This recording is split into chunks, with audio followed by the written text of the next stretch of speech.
E nesse vídeo a gente vai falar um pouquinho sobre como eu lido com as minhas crises no autismo. Foi um vídeo que vocês pediram muito e eu tô mais do que animada aqui pra tirar essas dúvidas de vocês, mas antes de mais nada, já curte esse vídeo, se inscreve no nosso canal e já ativa o sininho. Antes de mais nada, vale a pena lembrar que existem dois tipos básicos de crises no autismo: meltdown e shutdown.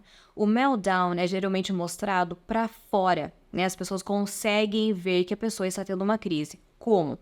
Ela geralmente acontece através de choros, gritos, estresse muito grande, uma estereotipia muito agitada, ou, por exemplo, as pessoas podem se machucar ou machucar os outros. O meltdown pode durar por pouco tempo, mas também pode durar por horas. E também é quando a pessoa autista, ela meio que perde os sentidos, não consegue pensar, não consegue raciocinar e só fica com aquele sentimento para ela. Já o shutdown é quando a pessoa desliga, ela não tá demonstrando tudo que ela tá sentindo para fora, fica tudo para dentro. Então, geralmente as pessoas ficam no quarto delas, se isolam, ficam no escuro, ou às vezes ela pode estar até no mesmo ambiente que você, mas elas ficam fechadas, elas respondem só com palavras tipo sim, não, ok. Então é como se elas estivessem realmente desligadas, sem energia. Sabe quando tá, tipo, acabou a energia total? É como se fosse... É como essa sensação, tipo, de estar parado sem força para reagir. Comigo acontecem os dois tipos de crise, mas o shutdown é menos frequente. O shutdown geralmente acontece quando eu preciso passar muito tempo ou socializando ou fazendo alguma coisa que puxa muito a minha energia. Aí eu chego em casa e preciso me desligar completamente. É claro que sendo mãe é um pouco difícil, né, a gente ter esse tempinho pra gente realmente desligar, porque a hora que eu tô me desligando, a não ser que seja algo, tipo, muito intenso e muito sério, eu vou ter que acabar, tipo, não, agora não preciso, ou algum filho me chama, eu preciso resolver alguma coisa. Então, às vezes, eu não consigo nem ter essa crise, mas quando acontece, quando é algo mais pesado, aí eu, independente de quem estiver do lado, independente de quem estiver me chamando, eu não vou conseguir reagir. Mas essas vezes foram muito poucas.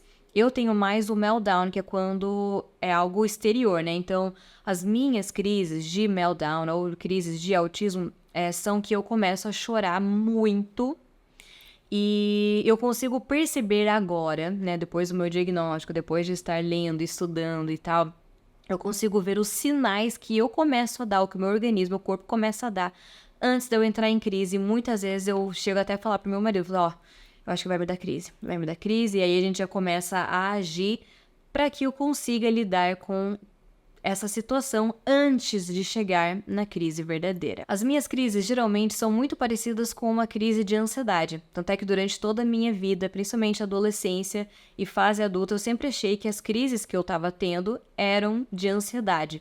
E além de eu ser, né, de eu ter sido diagnosticada com autismo, eu também tenho ansiedade, o que dificulta mais ainda. Mas hoje em dia eu consigo ver que todas as crises que eu tive eram do autismo.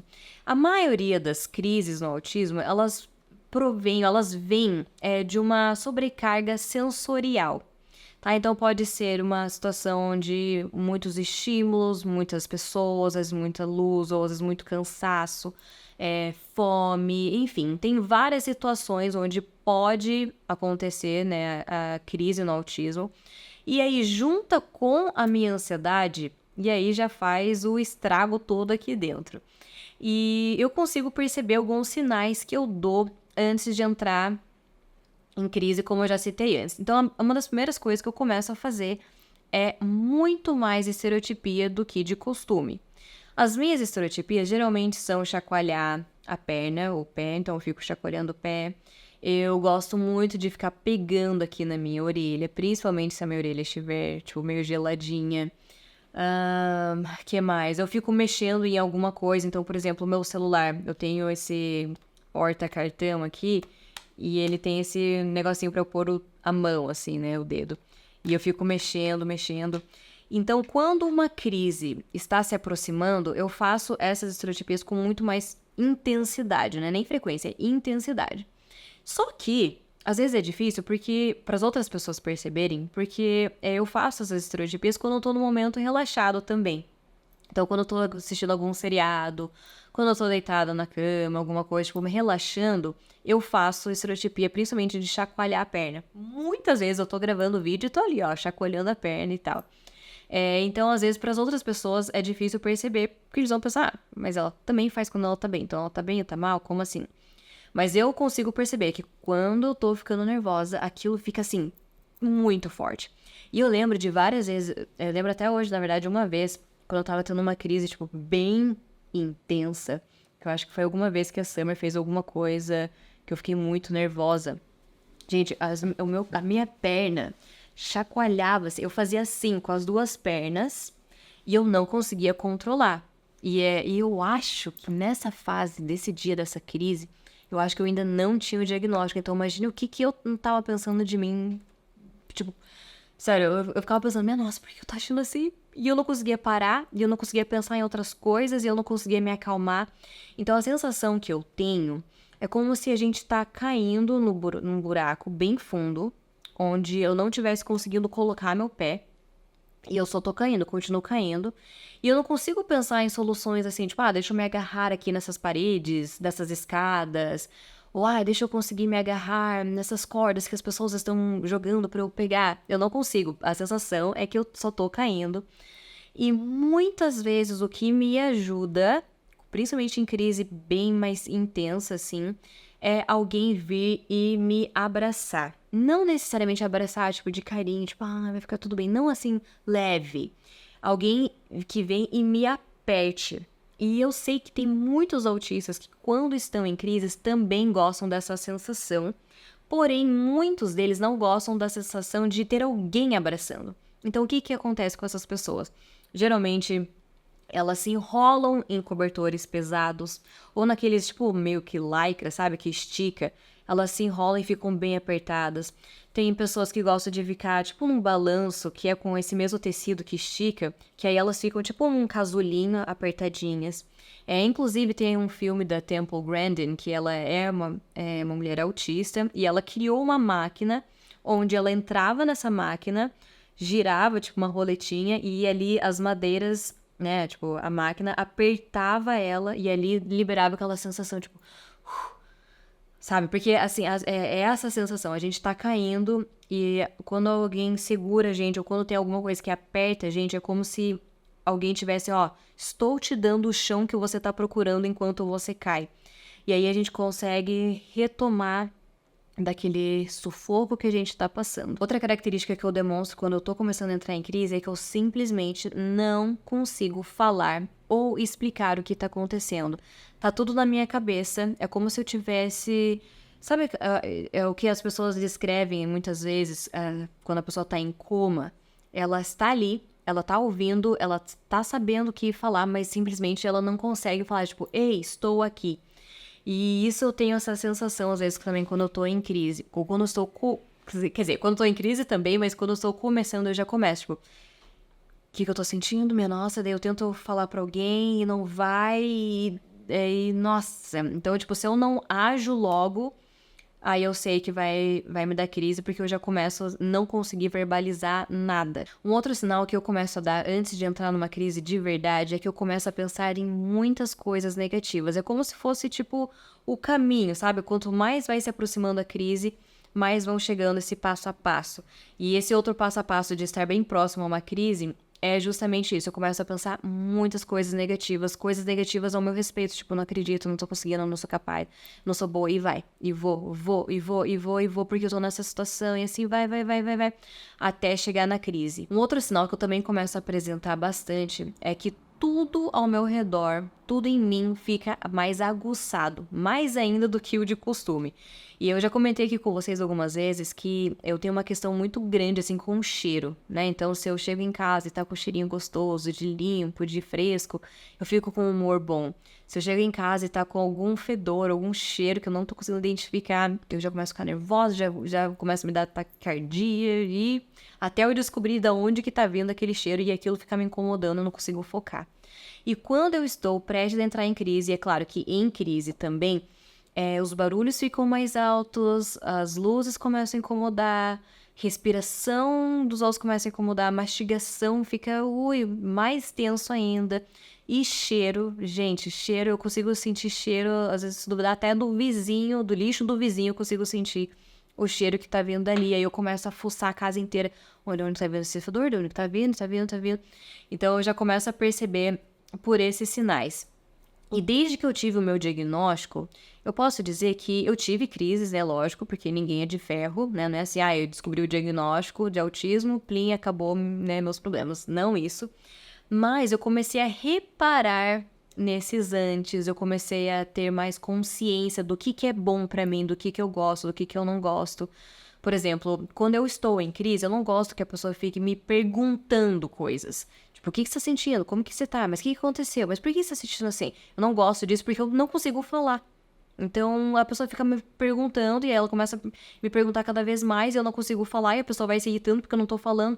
Então, eu prefiro, tipo, que a pessoa não me faça perguntas. Porém, muitas vezes eu gosto que a pessoa vá falando coisas do tipo, vai estar tudo bem, eu tô aqui, a gente vai resolver, a gente vai, sabe, tipo, palavras e frases de afirmação, isso me ajuda bastante, até porque a minha linguagem de amor são palavras de afirmação, isso realmente me ajuda muito. Além da questão de abraço que eu citei pra vocês, ou de algo apertando, uma outra coisa que me ajuda muito, como eu citei pra vocês em relação ao cheiro, o que me ajuda muito é colocar um óleo de lavanda aqui, ou cheirar o óleo de lavanda, e não estou falando, muito menos fazendo propaganda de óleos essenciais, e muito menos falando que óleos essenciais vão curar autismo, ajuda, não tô falando nada disso. Porém, para o meu propósito de me ajudar a me acalmar, o cheirinho de lavanda me ajuda e muito. Então, muitas vezes, quando eu vou passar por alguma situação que eu sei que eu vou ficar nervosa, eu levo um olhinho, passo, cheiro, ou só abro o potinho, cheiro, ou às vezes eu coloco, tipo, sei lá, uma pulseira, eu coloco umas gotinhas ali pra eu só dar uma cheiradinha, e aquilo vai me acalmando. Primeiro porque lavanda tem, né, esse benefício de acalmar as pessoas, né, com o cheirinho. E segundo, porque é aquilo que eu falei pra vocês, de ter um cheirinho gostoso. Então, às vezes, talvez não cheguei nem a testar com outros cheirinhos gostosos, mas eu sei que o de lavanda é algo que me ajuda e me acalma muito. Outras coisas que me ajudam também em relação a lidar com a crise é eu me afastar de tudo que está me causando uma crise ou potencialmente estar causando. Então, como muitas vezes as crises no autismo vêm de situações de estímulos sensoriais, o que a gente tem que fazer imediatamente é se afastar de estímulos. Mas e se não for a luz? Não sei se vai ser a luz ou não. E se for barulho? Não sei se o barulho está incomodando ou não. Mas de qualquer maneira, você sai de longe de tudo, né? Sai de perto de todos, né? De todos esses estímulos, possíveis estímulos. Então, por exemplo, eu já tô em crise, tô chorando, tô nervosa, eu vou pro meu quarto, apago as luzes, fecho a porta, fico em silêncio, às vezes coloco até um fone abafador para me ajudar. Às vezes coloca a coberta em cima e isso vai me reestruturando e me acalmando de novo. E é uma coisa que eu sempre fiz isso, sabe? Tipo ou de chorar no banheiro, porque daí pelo menos eu fico ouvindo só o barulho do chuveiro e nada mais. Ou de ficar embaixo ali do cobertor mesmo, eu coloco uma música pra ficar ouvindo, né? Às vezes até coloco música triste pra eu poder chorar tudo de uma vez.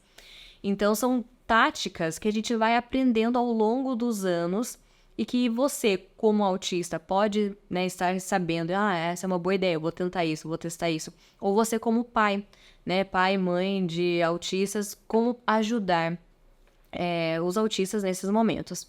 E em relação a isso, gente, como vocês podem ajudar autistas nas crises, a primeira coisa que eu peço a vocês, para vocês fazerem, principalmente se o autista da família for verbal, quando ele estiver bem, pergunte o que você pode fazer por ele no momento de uma crise. Alguns vão falar, por favor, só me deixe quieto no quarto, não fale comigo, não me abrace, não encoste em mim, só me deixe num tempo, e é isso que você vai fazer. Outros vão falar, eu gosto de um abraço, eu gosto de que você só fique ali do meu lado, só a tua presença já vai me ajudar. Ou, eu gosto que quando eu tô nervosa, você liga uma música, você liga um filme, você coloca um vídeo de algum hiperfoco, não sei, cada um é de um jeitinho, então é difícil eu falar de uma forma geral, né? E aqui é um pouco da minha experiência. Mas se você gostaria de ajudar alguém, né, pergunte para essa pessoa. E se você é autista, gostaria de receber ajuda de alguém, verbalize para a pessoa. Olha, quando eu estiver nervoso, eu não estou brigando com você. Mas eu preciso, não tem como, muitas vezes não tem como a gente controlar. Então, por favor, venha, fale assim, mesmo se eu fizer assim, só continue, eu já vou me acalmar, sabe? Tipo, você explicando, você verbalizando, tem mais chance da pessoa ir te entendendo e conseguir te ajudar também, porque afinal, ela te ajudando vai beneficiar, né, todo mundo. E o principal em relação a isso, gente, é que eu, por exemplo, eu percebo que quando as pessoas estão querendo me ajudar, eu me sinto muito mais acolhida, sabe? Tipo, é muito diferente de que eu, por exemplo, eu começo a chorar e alguém vem e fala, nossa, tá chorando por causa disso. Ai, como você é dramática. Ai, como você é isso. Ai, como você é aquilo. Aquilo só vai acabando com a gente, com a nossa autoestima, com a nossa confiança. Então, fale coisas positivas. Ou se você acha aquela crise um absurdo, então saia de perto, porque é 1000 vezes melhor sair de perto do que ficar falando mal da pessoa. Mas o ideal é você conversar com a pessoa e ver como você pode ajudar, como você pode se mostrar presente, como você pode demonstrar que você está preocupado com aquela pessoa. Então é isso, deixe aqui nos comentários quais táticas, técnicas que vocês fazem para aliviar esse momento da crise, algo que vocês gostariam de deixar de conselho. Tenho certeza que ajudará muitas outras pessoas. Até o próximo vídeo. Tchau!